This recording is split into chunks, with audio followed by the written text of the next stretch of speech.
premier qui a régné de 664 à 610 avant Jésus-Christ, a ajouté le ministère dans un communiqué. Lors d'une conférence de presse au musée du Caire, le ministre des Antiquités, Khaled Al-Anani, a affirmé que le hiéroglyphe signifiait bras fort, l'un des noms de la 26e dynastie des pharaons. Mais nous ne confirmons pas à 100% que ces restes ont appartenu à Psamétique Ier. L'Égypte a entrepris des mesures audacieuses dans le domaine de la réforme de son économie et réalisant déjà un grand succès pour soutenir la croissance du produit national brut et assurer un climat propice aux investissements. Et aujourd'hui, nous avons avec nous Dr Gamil Badra qui va nous parler de la situation économique actuelle. Bonsoir Dr Badra. Bonsoir. Bonsoir. Je suis ravi d'être avec vous ce soir. Le plaisir est à nous. Merci bien. Richard Dictus, représentant résident du Programme des Nations Unies pour le développement et coordinateur résident des Nations Unies, a confirmé aujourd'hui son appréciation aux mesures prises par le gouvernement égyptien pour la promotion de son économie. Quels sont les dossiers interprétés lors de cette rencontre avec le Premier ministre Chérif Ismaïl? Il n'est pas le seul à le déclarer. Il y en a d'autres institutions mondiales. La Banque mondiale l'a déclaré en posant l'Égypte avec un classement beaucoup plus avancé. Les indices mondiaux des institutions financières mondiales comme le Fitch et autres qui ont donné plus de points pour l'Égypte, confirmant qu'il y a plus de sécurité pour les investisseurs de venir en Égypte.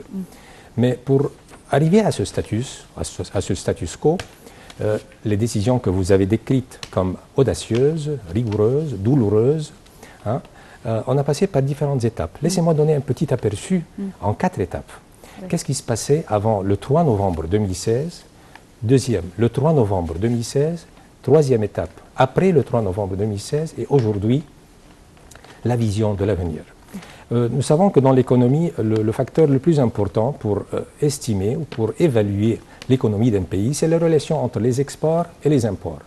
Tout pays qui exporte beaucoup plus que ses imports est un pays qui a une phase de prospérité. Oui. Je donne un exemple comme les pays du Golfe, et plus spécifiquement le Qatar. Le Qatar a un excès de 40 milliards de dollars chaque année à cause de ses exports en gaz naturel.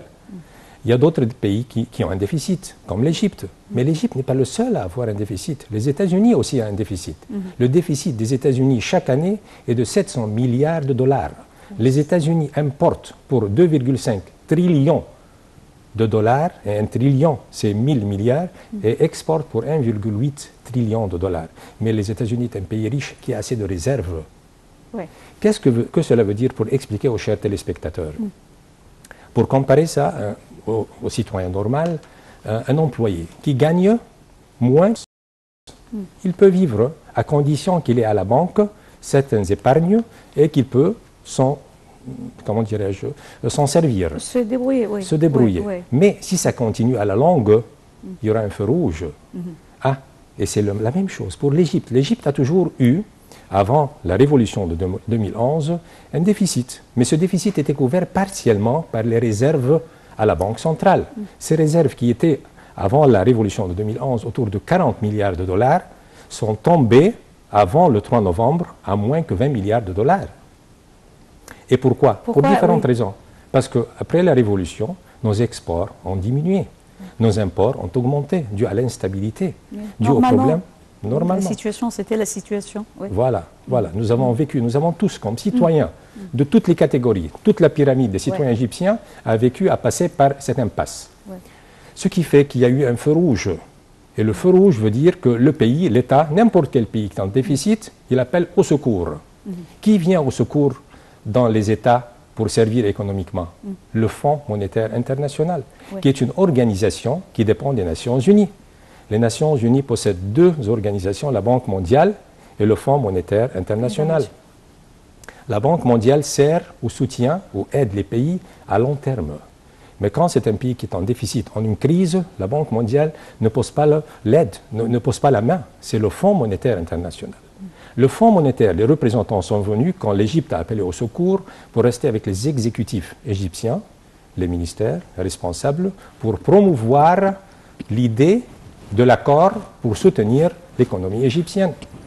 Mais le Fonds monétaire international ne peut pas soutenir à moins que le malade, et je dis le malade, puisse obéir le médecin.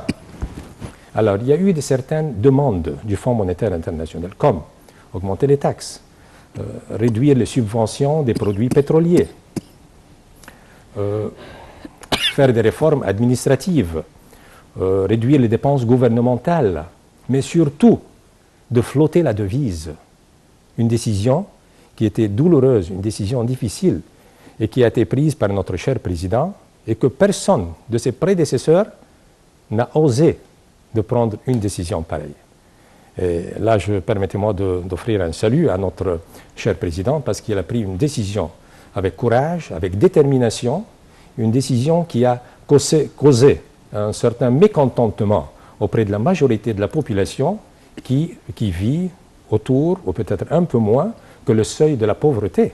Oui. Mais c'est une décision pour l'intérêt du peuple égyptien. Oui. Et pour l'avenir en même temps. Et pour l'avenir. On peut l'avoir. Ça, c'était la période avant le 3 novembre 2016. Oui. Le 3 novembre 2016, la Banque centrale a déclaré le nouveau taux de la livre égyptienne, qui a été dévalué par plus que la moitié. Qu'est-ce qui s'est passé suite à ça? Le gouvernement a été très professionnel en disant, voilà, nous avons doublé la valeur du dollar et peut-être un peu plus, mais ceux qui veulent déposer de l'argent en livre égyptienne auprès de la banque ont le droit d'avoir 20% à 18 mois ou 16% à 3 années. Le résultat est que les Égyptiens qui avaient des dollars emmagasinés ou les Égyptiens qui avaient des dollars à l'étranger se sont hâtés à les transférer en livre égyptienne pour avoir ce taux élevé. Ceci a ajouté la devise étrangère à la Banque centrale. Deuxièmement, les obligations. Le gouvernement a été très professionnel en lançant des obligations pour tout citoyen dans le monde pour avoir des obligations égyptiennes, avec trois périodes différentes. Première période, c'était 5 années, 10 années et 30 années.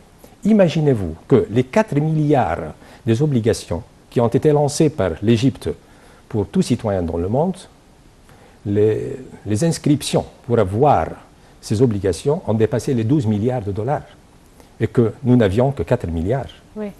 Et que les obligations à 30 années dépassaient les 2 milliards de dollars. Ce qui veut dire que les investisseurs, tout investisseur reconnaît bien qu'il doit être en sécurité, que ceux qui prévoient l'avenir de l'Égypte étaient sûrs que dans 30 années, cet argent est en sécurité. Oui, exactement.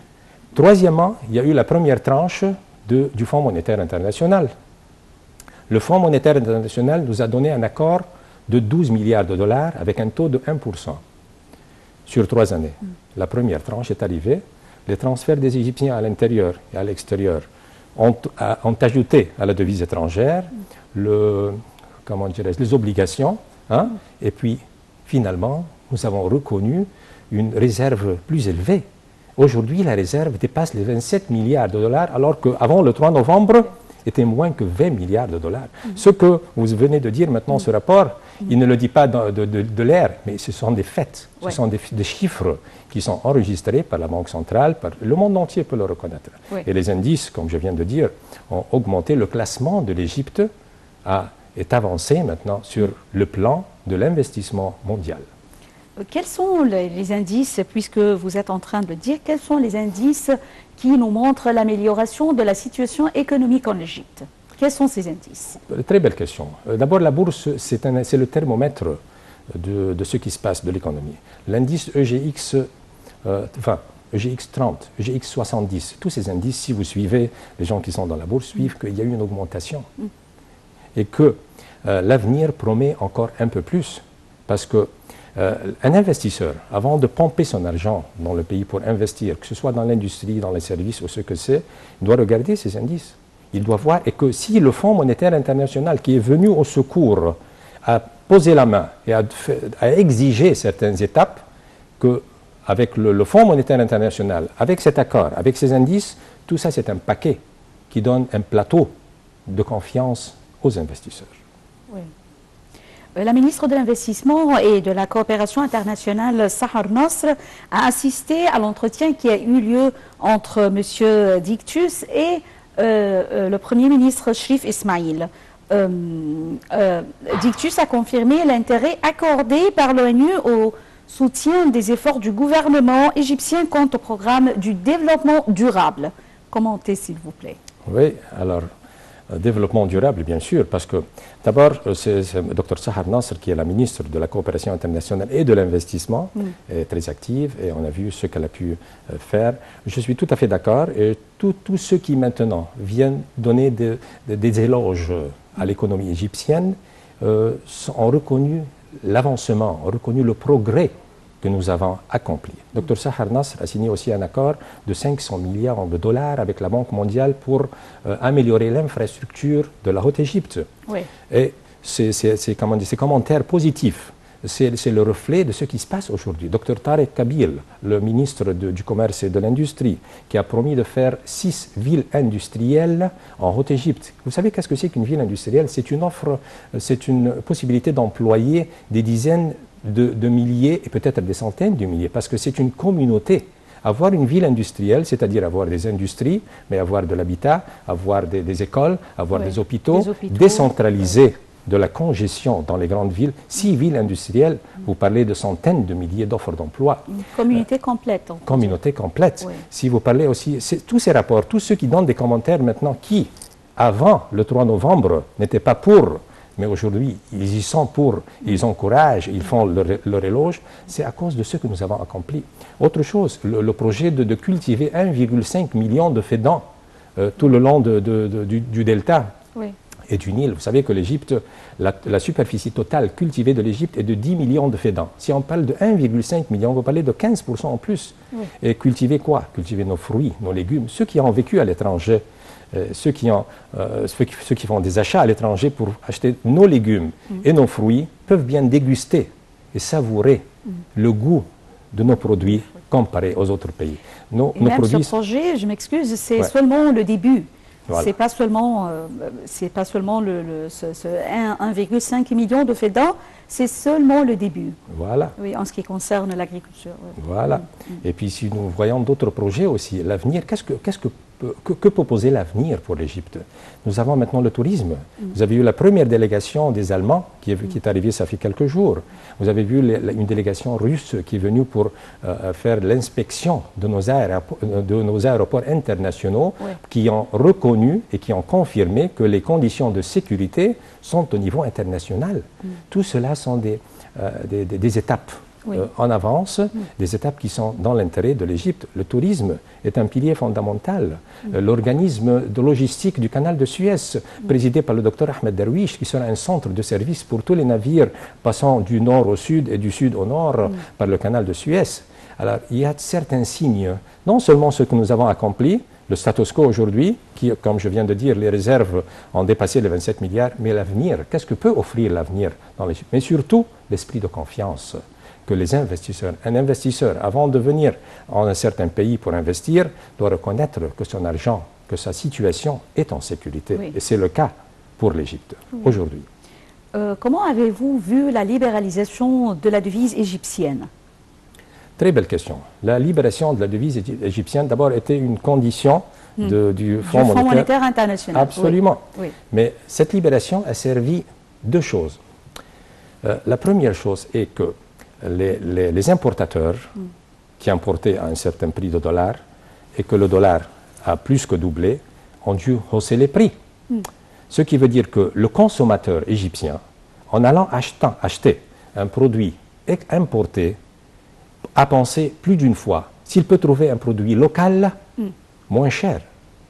Ce qui veut dire que l'importateur a trouvé un marché qui se rétrécit.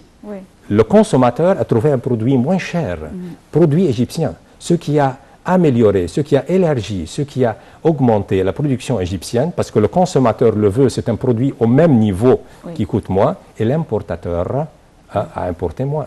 Et ça se reflète sur la relation, je commençais en vous disant que l'économie, c'est la relation entre la situation de l'économie d'un pays, c'est la relation entre les imports et les exports. Ce qui veut dire que les imports ont diminué. Et en fait, nos imports ont diminué par 7 milliards de dollars. En plus, les exports, qu'est-ce que cette libération de la devise, comment ça peut aider les exports? Si on parle de 100 livres égyptiennes, qui sont pour un produit en Égypte, pour simplifier aux chers téléspectateurs, je vais supposer que le dollar était à 10 livres. C'était un peu moins. Ce qui veut dire qu'avant le 3 novembre, ces 100 livres étaient équivalents à 10 dollars. 10 dollars, ouais. Aujourd'hui, si le dollar est à peu près à 18 livres, alors ces 100 livres, ces mêmes 100 livres égyptiennes sont un peu moins, sont beaucoup moins que les 10 dollars. Ce qui veut dire que ce producteur qui produit en livres égyptiennes, et pour convertir en dollars, aura un prix beaucoup plus concurrent que les autres, et beaucoup plus concurrent qu'avant le 3 novembre. La libération de la devise a servi à réduire nos imports et à augmenter nos exports, et le résultat est que nous avons un peu plus que 5 milliards de dollars la différence entre nos imports et nos exports en faveur de la réserve à la Banque centrale. Oui. Docteur Badra, comment voyez-vous qu'on peut, selon vous, comment pourrons-nous régler la crise économique actuelle en Égypte? Une belle question. La confiance. La confiance, non seulement de l'investisseur pour le climat d'investissement en Égypte, mais la confiance de nous, vous, moi, tous citoyens égyptiens. La confiance en notre chef d'État. La confiance en ces démarches, en ces décisions qui ont été prises. Si nous, les Égyptiens, les 92 millions d'Égyptiens, reconnaissent et aient confiance en ce que nous avons accompli et ce que nous devons faire, moi je crois que ce serait le point de départ pour régler la situation économique. Quelles sont vos propositions pour créer de nouveaux marchés en Égypte? Le contrôle de la qualité. Le contrôle de la qualité. Nos nouveaux marchés extérieurs, vous parlez d'export. Exactement. Oui, parce que si on contrôle la qualité de nos produits, nous avons des ressources naturelles, nous avons des ressources humaines, nous avons des infrastructures, et nos produits sont reconnus mondialement. Il n'y a aucune raison qu'on ne puisse pas exporter et être au niveau de ces produits qui sont produits à l'extérieur pour faire cette concurrence. Le contrôle de la qualité est excessivement important. Oui. Docteur Gamil Badra, comment voyez-vous le volume des investissements actuellement en Égypte et dans l'avenir? Je parle des étrangers, les investisseurs étrangers. Oui. Vous savez, les investisseurs étrangers se sont retirés après la révolution de 2011 et hésitaient à venir. Mais avec les rapports de la Banque mondiale, avec ce que vous venez de dire au début, et avec les indices, les investisseurs internationaux n'hésiteront plus à venir pomper. Nous avons des investisseurs locaux aussi, mais il faut compter sur les deux.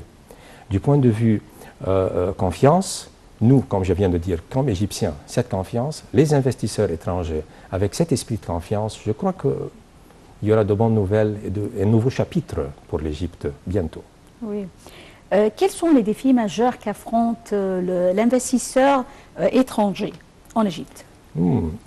Et quels sont les moyens de les éradiquer aussi en même temps? C'est une très belle question aussi. Oui. Le défi majeur, c'est la bureaucratie.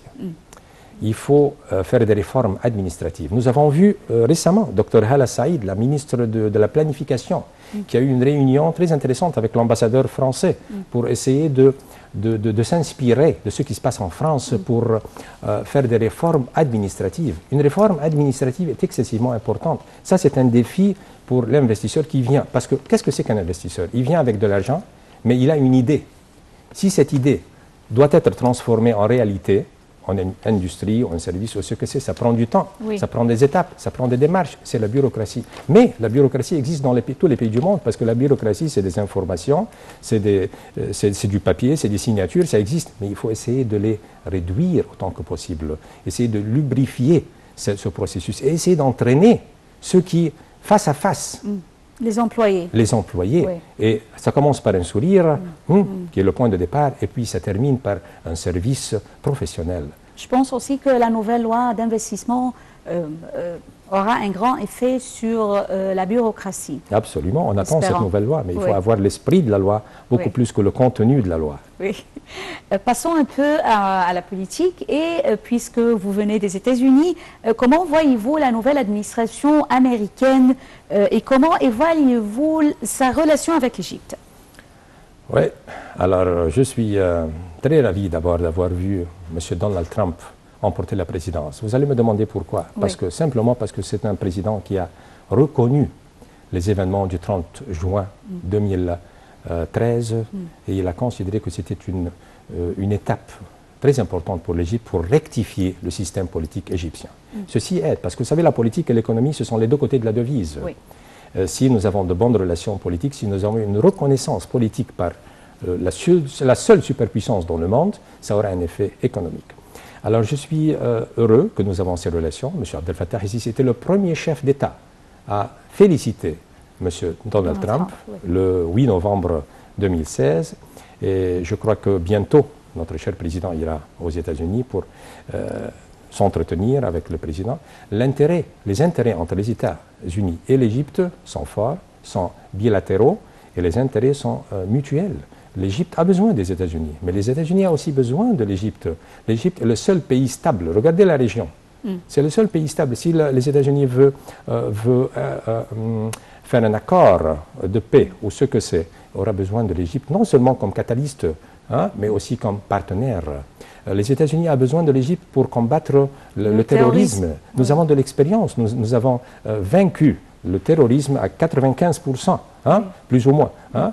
Et puis, cette expérience, nous allons l'offrir aux États-Unis. Mais là, je peux dire, permettez-moi de dire aussi que les relations économiques entre l'Égypte, qui étaient suspendues au temps du prédécesseur de M. Donald Trump, seront ouvertes de nouveau. Ce sont des coopérations ou bien des aides militaires, des aides sur le plan social, des aides sur le plan économique, des investissements. On parle d'investisseurs. Il y avait une délégation américaine qui est venue, ça fait 2 mois, pour voir et pour estimer, pour évaluer les possibilités d'investissement en Égypte.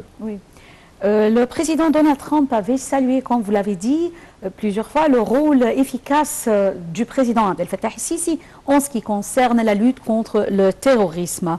Et il a déclaré également que c'est le dirigeant le plus important dans la région du Moyen-Orient et du Proche-Orient. Est-ce que, Dr Gamil, vous voyez qu'il y a une coopération en fait entre l'Égypte et les États-Unis en ce qui concerne ce dossier? Absolument. Il y a une relation et il devrait y avoir une relation parce que, comme je viens de dire, c'est dans l'intérêt des États-Unis de compter sur l'expérience et sur les moyens de vaincre ce terrorisme que l'Égypte a passé par et là nous avons une expérience. Mais si vous parlez de la guerre contre le terrorisme, laissez-moi dire une chose très importante ici.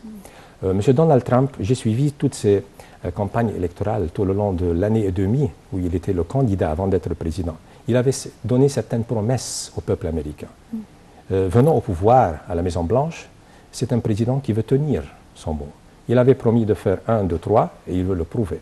Il y a des gens qui accusent M. Donald Trump d'être contre-musulman. C'est un anti-musulman. Je ne suis pas tout à fait d'accord.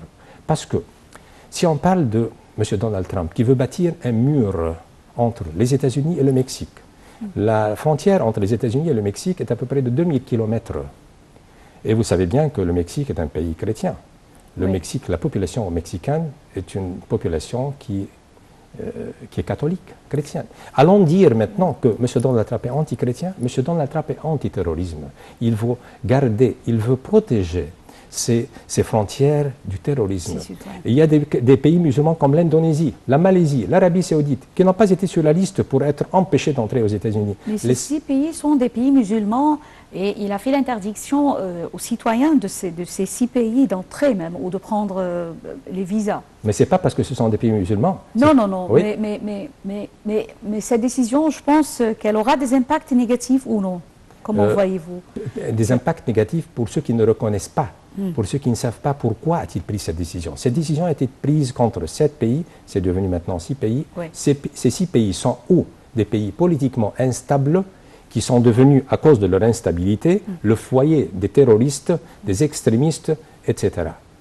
Et ou ce sont des pays qui soutiennent le terrorisme, sans donner des noms. Mais on sait bien qui est parmi ces 6 pays. Qui sont ces pays, Voilà. Qui sont le patron ou bien qui soutiennent. Alors ces pays sont, je reprends, ou politiquement instables, par conséquent, ils sont devenus les centres de ces terroristes, et c'est là où s'entraînent les gens pour... et d'ailleurs, il y a des Européens qui viennent dans ces pays, qui s'entraînent. Et l'islam n'a absolument rien à voir avec ça. L'islam aux États-Unis est une religion de paix et respectée par tous les Américains. Et c'est une chose qu'on devrait peut-être mettre en évidence. M. Donald Trump avait promis d'arracher, de déraciner le terrorisme. Il est en train de le faire. Et tous les pays musulmans, les autres pays musulmans le reconnaissent. Alors, les dégâts ou bien le mauvais jugement peut-être est dû à l'analyse qui n'est pas correcte. Correct, oui. Mais il faut bien savoir qu'est-ce qu'il y a derrière cette décision. Étant un Américain, étant un Égyptien vivant aux États-Unis, est-ce que vous avez vu une différence dans la façon, dans le traitement des gens ou bien des responsables avec vous après cette décision? Tout le respect, toute l'appréciation.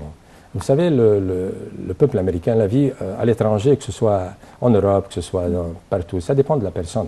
Si la personne performe, elle aura tout le respect et l'appréciation. Un pays démocrate comme les États-Unis ou autres ne compte pas sur d'où venez-vous, mais juge la personne d'après ce qu'elle peut donner, ce qu'elle peut fournir, ce qu'elle peut livrer pour la communauté et la société. Docteur Badra, comment voyez-vous l'immigration illégale qui se passe actuellement, surtout dans les pays arabes, la Libye, l'Égypte et d'autres pays sur la Méditerranée? C'est un problème social, c'est un problème excessivement important parce que ce sont des gens qui ont perdu espoir dans leur pays.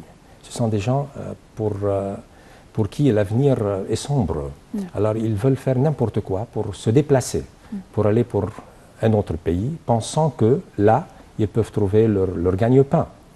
Et je crois que ce problème social devrait être considéré par les Nations Unies, par les peuples, les pays de la Méditerranée pour arrêter cet afflux d'émigrants illégaux. Hein. Mais essentiellement, ce sont les pays, la source de ces pays, qui devraient peut-être considérer et offrir. C'est de l'économie, vous savez. L'économie est une chose excessivement importante pour le personnel. Le président Donald Trump a gagné parce que, non seulement à cause de son plan en général, parce que tous les candidats avaient plus ou moins le même plan, mais lui, il avait promis une meilleure économie. Il avait promis de ramener les industries extérieures aux États-Unis, d'empêcher les industries locales de sortir, de trouver des offres d'emploi, de réduire le chômage, de réduire les taxes de 35% à 15% pour attirer l'investissement. Vous savez qu'est-ce que c'est un investissement? Parce que un investisseur veut payer le moins possible et gagner le plus possible. Oui, c'est normal, oui. Alors l'économie est une chose excessivement importante. Et ces gens-là, ces immigrants, malheureusement, n'ont pas trouvé cette possibilité. Et s'ils la trouvent chez eux à la maison, chez eux dans leur pays, eh bien, je crois que c'est un problème social, un problème plutôt économique aussi, mais c'est assez compliqué. Oui. Docteur Gamil Badra, est-ce que vous voyez qu'un jour, on peut ne plus voir le terrorisme, éradiquer le terrorisme totalement? Totalement, j'en doute. Parce que toujours je vois qu'il se transmet d'une place à une autre place. Il n'est jamais éradiqué. Il se transmet, il change de forme. Exactement. Si on suit ce qui s'est passé, le terrorisme, il y avait des avions, l'avion de Lockerbie. L'assassinat du président Sadat en 1980, c'était un acte de terrorisme. À Bruxelles, à Paris. Alors, à chaque ville, dans chaque période, un terrorisme qui a une façade différente. Oui. Pour le déraciner totalement, vous savez, peut-être ça serait un peu difficile. C'est le cancer de la société, c'est le cancer du temps contemporain. Mais peut-être on peut le réduire. Mais il faut une association, il faut main dans la main de tous les pays. L'Égypte est prête à offrir les services aux États-Unis et au monde entier. Nous avons l'expérience et peut-être il faut espérer que ce jour viendra. Docteur Gamil Badra, nous parvenons au terme de cette édition et j'étais très ravie de vous accueillir au studio. Et moi, j'ai profité tellement de votre expérience aux États-Unis en ce qui concerne l'économie et la politique. Merci bien, c'est mon plaisir de même. Chers téléspectateurs, nous parvenons au terme de cette édition de notre programme Questions égyptiennes et rendez-vous la semaine prochaine avec une autre question égyptienne. Nile TV vous souhaite toujours d'agréables moments. Merci et bonsoir.